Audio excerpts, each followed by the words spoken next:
Assalamualaikum warahmatullahi wabarakatuh. Saya Ade Dodo, guru olahraga CPNS Kementerian Agama tahun 2019 yang harusnya sudah dilantik menjadi PNS, namun karena terkendala oleh bencana nasional dampak COVID-19 sehingga pelantikan menjadi PNS-nya tertunda sampai dengan batas waktu yang tidak bisa ditentukan. Mari kita berdoa sejenak kepada Allah Subhanahu wa Ta'ala untuk rekan-rekan dan saudara-saudara kita yang terkena virus corona, semoga segera disembuhkan.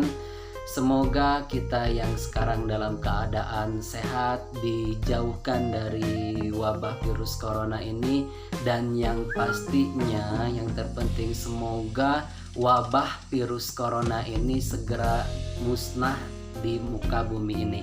Amin ya Allah ya Rabbal Alamin. Baik, langsung saja, karena banyak yang bertanya kepada saya tentang bagaimana tes SKB di Kementerian Agama. Insya Allah lewat video ini saya ingin berbagi pengalaman.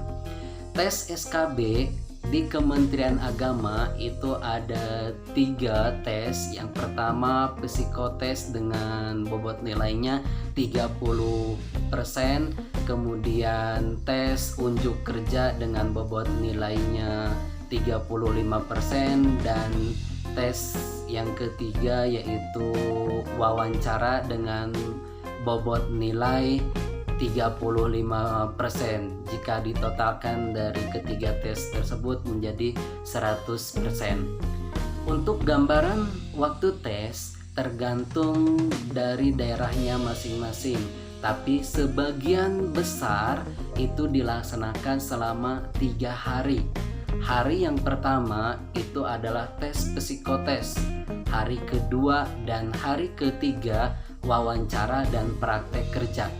Ada yang kebagian jadwalnya di hari kedua itu wawancara dan di hari ketiganya unjuk kerja. Ada juga yang di hari kedua tes wawancara dan unjuk kerjanya, ada juga yang tes wawancara dan unjuk kerjanya di hari ketiga. Saya termasuk hari ketiga tes unjuk kerja dan wawancaranya. Enak banget yang kebagian jadwal hari ketiga. Jadi bisa tanya-tanya ke yang sudah tes di hari kedua di grup WhatsApp atau teman-teman terdekat, apa saja sih yang ditanyakan oleh para penguji gitu. Pengen tahu jawabannya apa saja yang ditanyakan oleh para penguji? Tunggu video saya berikutnya. Saat ini saya akan membahas dulu apa saja yang harus dipersiapkan sebelum dan pada saat tes psikotes, wawancara dan unjuk kerja. Saran saya, sebaiknya sebelum menghadapi tes, di sepertiga malam kita bangun, sholat, dan sebelum berangkat kita meminta doa kepada saudara-saudara kita, kepada istri kita kalau yang punya istri, kalau yang belum punya kepada kedua orang tua yang terpenting, dan diusahakan minimal 30 menit sebelum tes dimulai sudah berada di lokasi. Sempatkan tuh sholat duha sebelum tes. Baik, apa saja yang dibawa saat psikotes? Seperti pensil, papan dada dan sejenisnya itu mah sudah biasa lah. Yang terpenting itu adalah kita membuat daftar riwayat hidup dari nama lengkap, pendidikan terakhir, sampai dengan tujuan kita memilih formasi di Kementerian Agama. Apa sih tujuannya? Kita harus punya jawaban yang sesuai dengan tujuan kita. Terus kalau kita pernah mengikuti kegiatan atau pernah menjadi juara, baik itu di tingkat daerah, nasional maupun internasional, itu kita bawa bukti dokumennya, baik itu berbentuk piagam maupun sertifikat yang asli dan fotokopinya. Nah, untuk yang memiliki sertifikat pendidik wajib dilampirkan karena itu akan menjadi poin plus dari para penguji.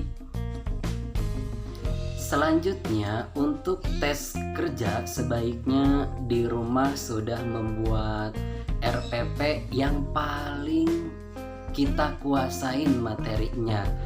Nah, kemudian hafalkan urutan RPP dari pembukaan sampai dengan evaluasi atau penutup. Bawa peralatan yang akan digunakan dalam menunjang proses pembelajaran.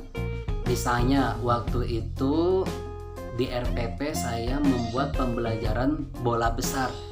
Saya bawa bola basketnya, peralatan-peralatan yang lainnya.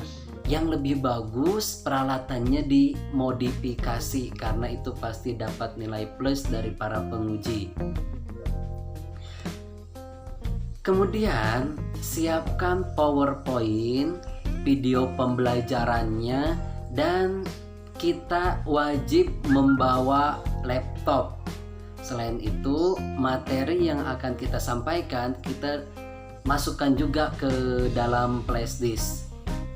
Gambaran unjuk kerjanya kita di dalam kelas bicara sendiri, mempraktekkan sendiri seolah-olah ada siswa padahal bangku kosong saja. Untuk tes wawancara yang harus dipersiapkan itu adalah mental baja. Karena pertanyaannya hanya 5 tapi beranak. Kalau ada pertanyaan yang sama sekali kita tidak bisa jawab, lebih baik kita diam dan jujur. Kalau tidak sependapat dengan penguji, jangan menyanggah. Lebih baik ikuti apa yang disarankan oleh para penguji. Dan kita harus menjawab sesuai dengan apa yang pernah dialami atau yang keadaan saat ini yang kita rasakan.